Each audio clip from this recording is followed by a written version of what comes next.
Hey there, everybody. I hope you're doing well this gorgeous day. Today, I'm going to jump right in and we're going to talk about deadheading climbing roses. Now, a couple of weeks back, I did a video all about climbing roses, what they are.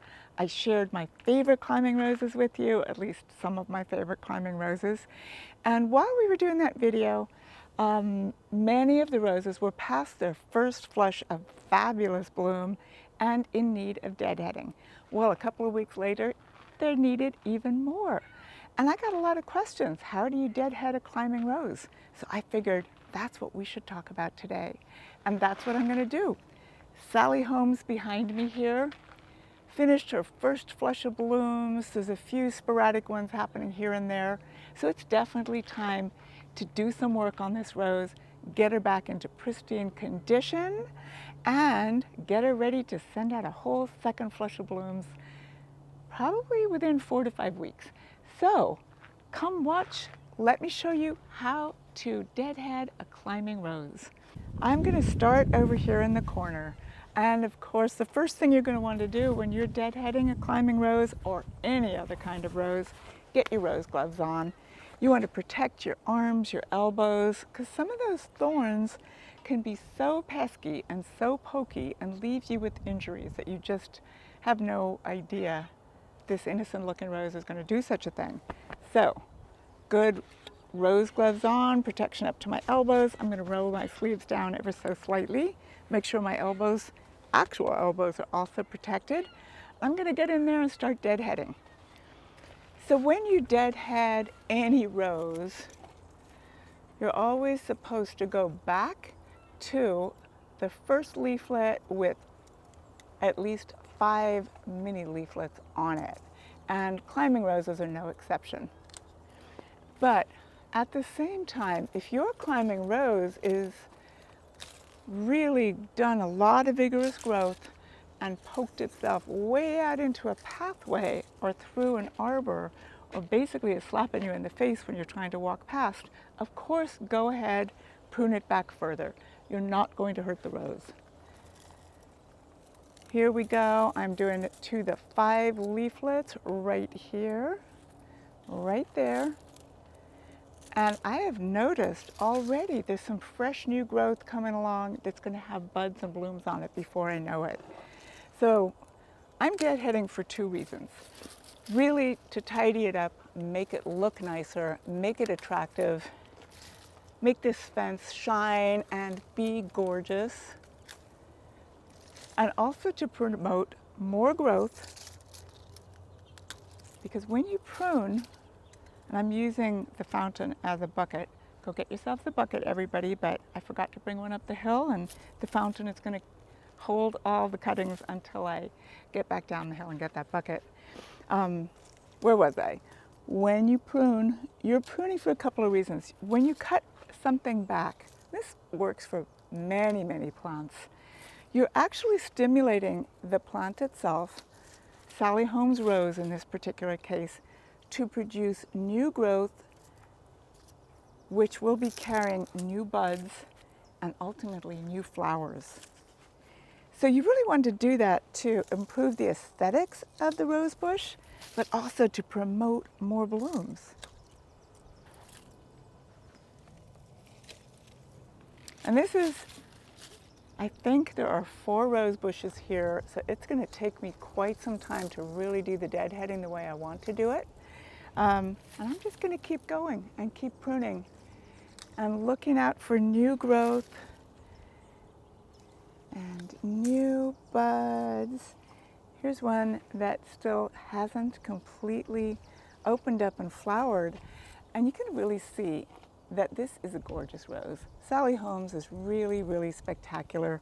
When it's got its first flush of blooms and this whole fence line is covered in flowers, it is absolutely stunning. And it doesn't quite look like a rose because it's semi-double, very wide open, very flat, with the center cluster of stamens going on there. And there's always 8 to 10 little buds on each spray. Oh, and by the way, Sally Holmes makes a really, really great cut flower too, believe it or not. probably not too hard to believe when you can see how pretty this is. 8 or 10 little buds, one open, one at the top, long, long stems on it. So yeah, they make wonderful cut flowers. Plus, Sally Holmes is super hardy. You know, you seldom, if ever, get any disease problems with it. The foliage is very thick, so it is resistant to predation by those horrible rose slugs. I have a Sally Holmes at my house. It does not get hit with rose slugs. It's quite amazing. Now, deadheading is deadheading. This is not really the moment to cut the whole thing back like you would for your winter pruning. I've got a winter pruning video out there for one of my climbing roses, or maybe two of my climbing roses. You can find that up here. But this is just deadheading. So we are not taking this rose back to the ground. We are not stripping the foliage. We are just gently taking away the spent flower head so that it doesn't put any energy into making seeds, and so that it puts all its energy back into making new growth and new blooms.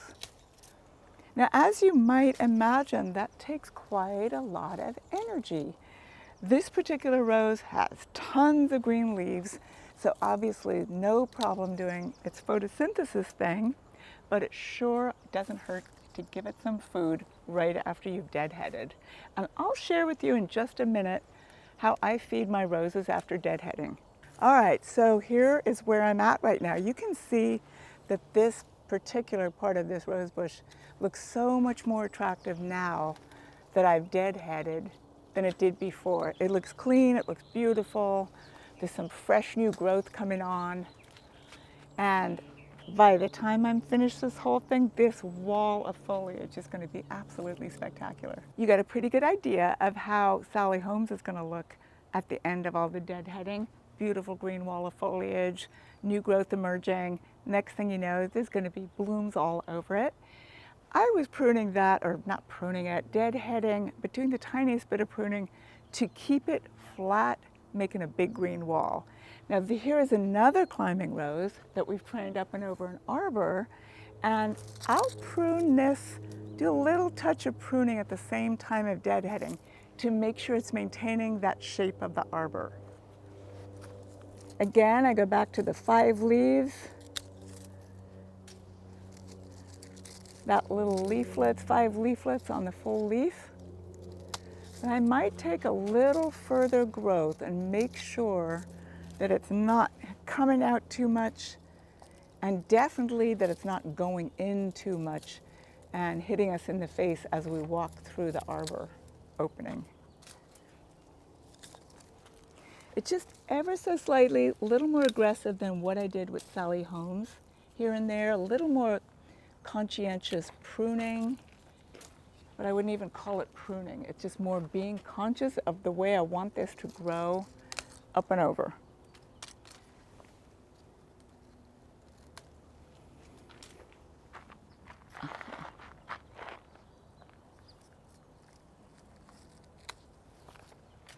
I'm going to use this moment to poke this right through there.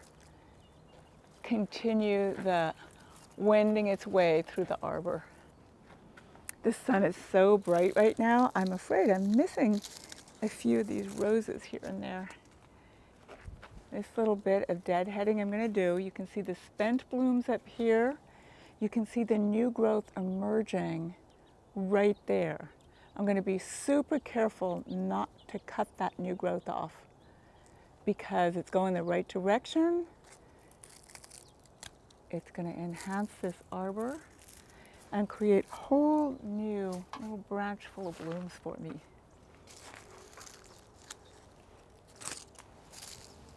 Again, we're cleaning it up for aesthetic purposes and to produce lots of new growth, lots of new blooms. When you're deadheading, it's a fantastic opportunity to keep an eye out for bugs or diseases or problems of any kind. It's a really good time to check the foliage out too, to make sure it's, obviously healthy and strong and deep green. That's the look we're going for. And if you see any problems, this is a really great time to fix them. I'm not seeing any problems here. The only thing I would say is it got hit by some heat and wind, and the blooms probably got a little dried out quicker than they would have had they just had the lovely mellow English summertime weather.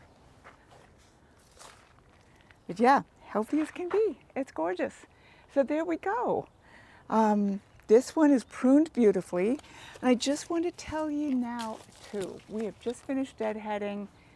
When you finish deadheading your rose, it's a fantastic time to give them some food. Now, if you have your rose in a container, you got to really stay on top of feeding far more than your in-ground roses because they're basically held captive in that container. But this rose is not actually in a container, it just looks like it. It's open to the ground. I know the roots are down there. However, right after deadheading is a great time to feed it. Just imagine this, it's put all this energy into growing and blooming and looking spectacular and probably growing a couple of feet by this time of year after the first flush. So it is time to give them some food. And what we're aiming for is not a ton of green growth, but blooms. So you want to get a fertilizer that's lower in nitrogen, higher in the other two. I love EB Stone Organics Ultra Bloom food. It's really, really great. It's granular, super easy to use, great explanations on the back. And I feed my roses this in general. But this time of year I feed them this. But there's also from Maxie the bloom food, the plant food. This you use a little bit different, and it's particularly handy for container roses because you mix it up with water. 1 tablespoon of this to a gallon of water. Get your watering can, water in the container. It's also really great for any kind of rose that looks like it's struggling a little bit and you want pretty instant. It's seaweed based, it's great, not 100% organic. So if you're a purist, go with the organics. But for something that's struggling, this is really great. So yeah, that's all I need to do now after I still have a few more roses to prune. I mean, not to prune, to deadhead, to be honest. So I'll be doing all the feeding tomorrow. And yeah, hope this made sense to you. Hope it was helpful. If I left anything out, drop me a comment, ask me any questions. I'm happy to answer them. And get on out there and grow yourself a climbing rose. They are spectacular. They're really, really spectacular. Getting that color way up high, it's just, that kind of abundance is so wonderful. And you're going to get that kind of abundance again by deadheading now, giving them some food, keeping an eye out for pests and diseases, and just caring for your rose the way it needs it. So there you have it. Hope this was helpful. Hope you enjoyed the video. If you have any questions or comments, just, let me know in the comments. That'd be fantastic. And find me on Facebook or Instagram, but more often than not at Cottage Gardens of Petaluma. All right, everybody, I will see you next time. In the meantime, have a wonderful time in your garden. Happy gardening.